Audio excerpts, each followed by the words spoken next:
చిరుధాన్యాలు, గోధుమలు ఇలా ఎన్ని ఉన్నా మన దేశంలో ఎప్పటికీ వరి ప్రధాన ఆహార పంట. దేశ ప్రజల ఆహార అవసరాలు తీర్చడం కోసం వరిలో ఎప్పటికప్పుడు కొత్త రకాలు వచ్చి చేరుతున్నాయి. అలాగే సాగు విధానాల్లోనూ సంస్కరణలు, ప్రయోగాలు జరుగుతున్నాయి. ఈ క్రమంలో నేరుగా వరి విత్తే డిఎస్ఆర్ విధానానికి, మన మాటలో చెప్పాలంటే వెద పద్ధతికి ప్రాధాన్యం పెరిగింది. దీనివల్ల నీరు ఆదా కావడంతో పాటు కూలీల అవసరం తగ్గుతుంది. అలాగే సమయము కలిసి వస్తుంది.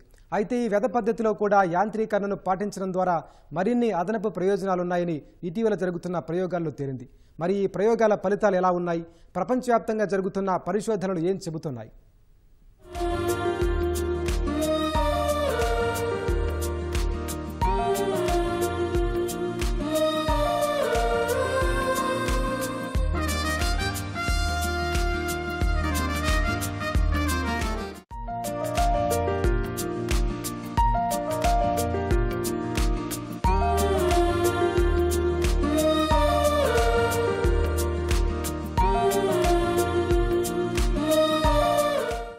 భారతదేశంలో పండే అతి ముఖ్యమైన పంట వరి.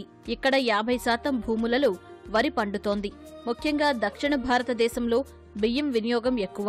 క్రీస్తు పూర్వం 1400లోనే మన దేశంలో వరి పండించినట్లు పురావస్తు శాఖ రికార్డులు చెబుతున్నాయి. విస్తీర్ణపరంగా చూస్తే చైనాలో 29%, భారత్లో 20%, ఇండోనేషియాలో 9% వరి పండుతోంది. అయితే రాను రాను వరి సాగులో నిలకడ ఉండటం లేదు.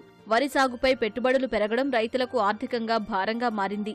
వాతావరణ మార్పులు, పర్యావరణ సమస్యలు, సాగునీటి కొరత, కూలీల లభ్యత, భూసారం వంటి సమస్యలు వరి సాగుకు సవాలుగా మారాయి. ఈ పరిస్థితుల్లో పెరుగుతున్న జనాభా అవసరాలకు తగ్గట్లుగా బియ్యం డిమాండ్ తీర్చాలంటే వరి సాగు పెంచడం తప్పనిసరి. బియ్యం ఉత్పత్తిని పెంచడానికి, తద్వారా ఆహార భద్రతకు మెరుగైన వరి రకాలతో పాటు మంచి వ్యవసాయ విధానాలు తప్పనిసరి. నేరుగా విత్తనం నాటే విధానం ద్వారా కలుపు తగ్గుతుంది. యాంత్రీకరణతో కూలీల సంఖ్య తగ్గించవచ్చు. అందుకే ఈ విధానానికి రోజురోజుకీ ఆదరణ పెరుగుతోంది.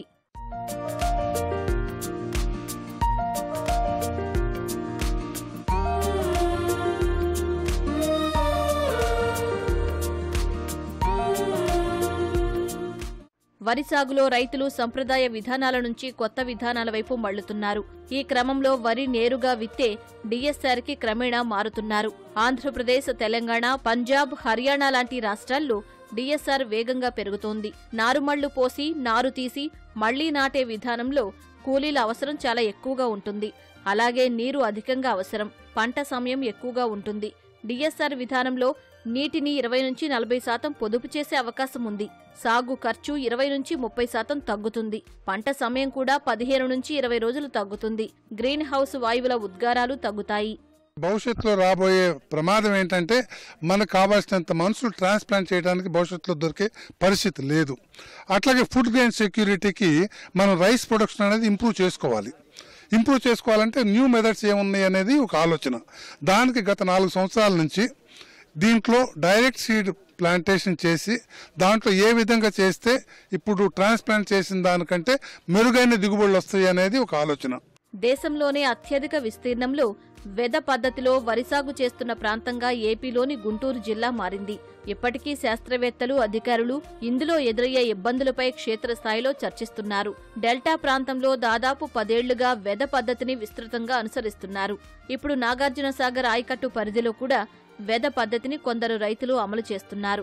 మరికొన్ని స్వచ్ఛంద సంస్థలు కూడా డిఎస్ఆర్ విధానంపై ప్రయోగాలు చేస్తున్నారు. ప్రస్తుతం అనుసరిస్తున్న దానికంటే మెరుగైన విధానాలపై అధ్యయనానికి నడుం కట్టాయి. ప్రసాద్ సీడ్స్, ప్రాణాధార అనే స్వచ్ఛంద సంస్థతో కలిసి గుంటూరు, బాపట్ల జిల్లాల్లో పరిశోధనలు చేపట్టింది. హైదరాబాద్లోని భారత వరి పరిశోధన సంస్థ, ఫిలిప్పీన్స్లోని అంతర్జాతీయ వరి పరిశోధన సంస్థ దీనికి సహకరిస్తున్నాయి. ప్రపంచంలో వరి పండించే దేశాలన్నీ కూడా తిరిగేసేసి బురదలో తిరగలిగేటటువంటి 4-wheel డ్రైవ్ని, ట్రాక్టర్ని ఒకటి ఏర్పాటు చేయడం జరిగింది. సో దాంతో అంతర్కృషి వ్యవసాయం చేయడానికి వీలుంటుంది. అంటే ఏంది, కలుపు తీయటానికి రోటోవీడర్స్, అది సామర్థ్యం వచ్చేసేసి 12-15 ఎకరాల దాకా సామర్థ్యం ఉంటుంది. అలానే ఎరువు చిమ్మాలనుకుంటే అది దాదాపు పొడి నేలలో అయితే 50 ఎకరం దాకా చెందుతుంది. అదే బురద నేలలో అయితే, అంటే దమ్ము చేసే నీళ్లతో ఉన్నదైతే 30 ఎకరాల దాకా చేస్తుంది. అదేవిధంగా స్ప్రేయింగ్ చేసేటటువంటి భూమి స్ప్రేయరు, అది కూడా మామూలుగా పొడి నేలలో దాదాపు ఒక 50 ఎకరాలకి 50 ఎకరాలు 10 గంటల్లో చేయగలదు. వెద పద్ధతి అంటే సహజంగా విత్తనాలు చేతితో చల్లుతారు. అలా కాకుండా ట్రాక్టర్ ద్వారా ఇతర విత్తనాలు నాటినట్లు వరి విత్తనాలు నాటడం ఇందులో ఒకటి. విత్తనాలు వేసిన తర్వాత 20 నుంచి 25 రోజుల వరకు నీరు అవసరం ఉండదు. దీంతో ఆ మేరకు నీరు ఆదా అవుతుంది. ఆ తర్వాత కూడా నీటిని వరిమడికి ఇచ్చినట్లు ఇవ్వాల్సిన అవసరం ఉండదు. ఇవన్నీ సాగునీటి అవసరాల్ని తగ్గిస్తాయి. అలాగే కూలీల తగ్గింపు కోసం వరిలో చేసే అన్ని పనులు యంత్రాల సాయంతోనే చేస్తారు. కలుపు తీయడం, ఎరువులు వేయడం, పురుగుమందులు చల్లడం ఇవన్నీ యంత్రాలే చేస్తాయి. కలుపు తీసే యంత్రాలను కూడా ప్రత్యేకంగా తయారు చేశారు. వివిధ దేశాల్లో అధ్యయనం తర్వాత మన అవసరాలకు తగ్గట్లు మన నేలల స్వభావానికి అనువుగా ఈ యంత్రాలను రూపొందించారు. వరిలో పురుగుమందు చల్లడం చాలా ప్రయాసతో కూడుకున్న పని. డ్రోన్లొచ్చాక ఆ పని సులువైంది. డిఎస్ఆర్ విధానంలో కూడా వరికి డ్రోన్ల ద్వారానే పురుగుమందులు చల్లుతారు. అలాగే కొత్తగా అందుబాటులోకి వచ్చిన నానో ఎరువులు ద్రవ రూపంలో ఉంటాయి కాబట్టి వాటిని కూడా డ్రోన్ల ద్వారా పిచికారీ చేయవచ్చు. ఈ వీడింగ్ చేయాలంటే సుమారుగా ఎకరానికి 20 నుంచి 25 మంది లేబర్ అవసరం. అటువంటిది ఒక మిషన్ తోటి 1 గంటలో వాళ్ళు వీడింగ్ చేయడానికి వీలవుతుంది. అండ్ వీళ్ళకు 5 నుంచి 6 బస్తాలు అధికంగా మామూలు ట్రాన్స్ప్లాంటింగ్ చేసే విధానం కన్నా డిఎస్ఆర్ విధానంలో 5 నుంచి 6 బస్తాల ఎక్కువ అధిక దిగుబడి వస్తుంది. అంతేకాకుండా దగ్గర 5 నుంచి 6 వేల వరకు తగ్గిస్తున్నారు ఖర్చు. అది ముఖ్యం. రైతు సోదరులకు ముఖ్యంగా ఈ రైస్ కల్టివేట్ చేయకపోవడం కారణం ఏంటంటే ఖర్చు ఎక్కువ అవుతుంది, ఆదాయం తగ్గుతుంది. సో ఈ పద్ధతి ద్వారా ఖర్చు తగ్గుతుంది, ఆదాయం పెరుగుతుంది. ట్రాక్టర్తో నడిచే సీడ్ డ్రిల్ సాయంతో నేలలో 2 నుంచి 3 సెంటీమీటర్ల లోతులో విత్తనాన్ని విత్తవచ్చు. దీనివల్ల విత్తనాలు కూడా ఆదా అవుతాయి. 10 మంది కూలీలు చేయాల్సిన పని ఒక యంత్రంతో పూర్తి చేయవచ్చు. వరి సాగులో పురుగు మందుల పిచికారీ, ఎరువులు వేయడం పెద్ద పని. కూలీల అవసరం ఎక్కువగా ఉంటుంది. వీటిలో కూడా యాంత్రీకరణ తీసుకురావటం వల్ల రైతులకు మేలు జరుగుతుంది. అందుకు డ్రోన్లు మంచి ప్రత్యామ్నాయంగా కనిపిస్తున్నాయి. సాగులో ఇటీవల కాలంలో డ్రోన్ల వినియోగం పెరిగింది. వరిమడిలో దిగి బురదలో మందులు కొట్టడం అనేది కూలీలకు చాలా ఇబ్బందిగా ఉండేది. ఎకరాకు 2 గంటల సమయం పట్టేది. డ్రోన్లను వినియోగిస్తే 10 నిమిషాల్లోనే పని పూర్తవుతుంది. ప్రస్తుతం జరుగుతున్న ప్రయోగాల్లో ఈ అంశాన్ని కూడా జోడించారు. డిఎస్ఆర్ విధానంలో వరి సాగు చేసే రైతులకు ఎరువులు, పురుగుమందుల వినియోగానికి సంబంధించి డ్రోన్లను వినియోగించడం ద్వారా కూలీల కొరతను అధిగమిస్తున్నారు.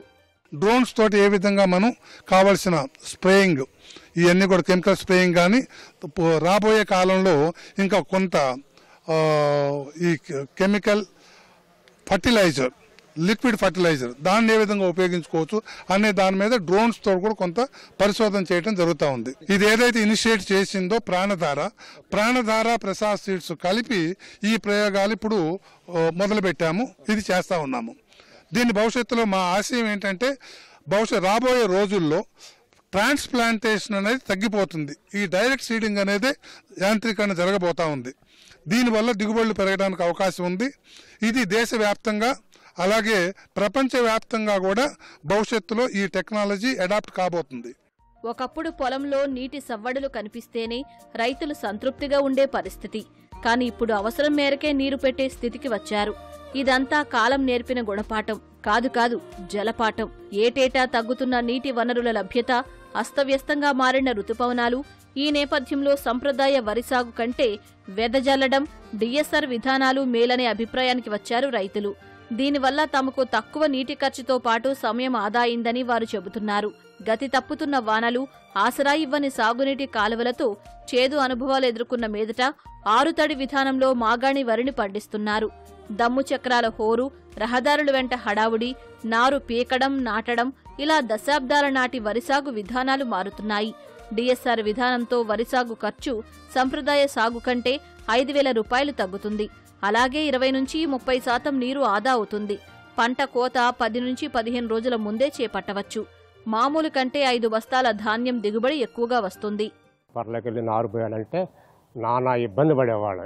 నాటేయాలంటే చేను తడపాలి, దమ్ము దొక్కించాలి, గట్లు వేయాలి. దీనికంతా పెద్ద ప్రాసెసింగ్, పెద్ద తలకాయ వ్యవహారం ఉంది. దానికి ఇప్పుడు మామూలుగా నారు పోసి నాటేయాలంటే 10,000, 12,000 రూపాయలు అయింది. 10,000, 12,000 రూపాయలు అయినా కూడా ఈ మనుషులను తీసుకెళ్ళటం పెద్ద సమస్య. ఆ మనుషులను ఆటో తీసుకెళ్ళాలి, వాటర్ క్యాన్లు పెట్టాలి. ఈ రైతు ఈ ఒంటిగాడు ఒకళ్ళు 2 నెలలకి ఈ క్యాన్లు మోస్తే సరిపోయింది. మళ్ళీ కట్టలు జమ్మాలి, మళ్ళీ వీళ్ళు మరి కూల్ డ్రింకులని అదని ఇదని ఈ వాళ్ళు ఉండేది. ఈ సమస్య అంతా లేదు. యథ పద్ధతికి వచ్చేసరికి యథ పద్ధతిలో మనకు నెంబర్ 1గా సక్సెస్ అయింది. ఇంతకుముందు వరి నారుమళ్ళు పోసుకొని నాట్లు వేసేవాళ్ళం. ఇప్పుడు ఏంటంటే ఎద పద్ధతి వచ్చిన తర్వాత ఎదబెట్టి నాట్లు వేసిన తర్వాత మాకు పంట దిగుబడులు కూడా బాగానే ఉన్నాయి, మంచి దిగుబడులు వస్తున్నాయి. నేను మాగాడి 10 ఎకరాలు వేసానండి. ఎద వేసాను, నాటు వేయలేదు. ఎదకి నాటుకి 10 ఏళ్ళు తేడా వస్తుంది. దిగుబడి అట్నే వచ్చింది, 2 ఒకటే అయింది దిగుబడి. పంటలు బాగానే పండి మాగాడి వరి. సాధారణంగా వ్యవసాయం అంటేనే లాభాలు గాలిలో దీపం లాంటివి. ఎంత శ్రమించినా, ఎన్ని ఖర్చులు చేసినా లాభం చేతికొచ్చే వరకు అనేక సవాళ్లే. పెరుగుతున్న అవసరాలు, మారుతున్న వాతావరణ పరిస్థితులు, తగ్గిపోతున్న నీటి వనరులు, మానవ వనరుల లభ్యత ఇవన్నీ కూడా యాంత్రీకరణ ఆవశ్యకతను నొక్కి చెబుతున్నాయి. దీంతో పాటుగా కొత్త సాగు విధానాలు అనుసరణీయంగా కనిపిస్తున్నాయి. వరి సాగులో వస్తున్న ఈ కొత్త పోకడలు ఇతర పంటలకు కూడా విస్తరిస్తే మరింత ప్రయోజనకరమని నిపుణులంటున్నారు.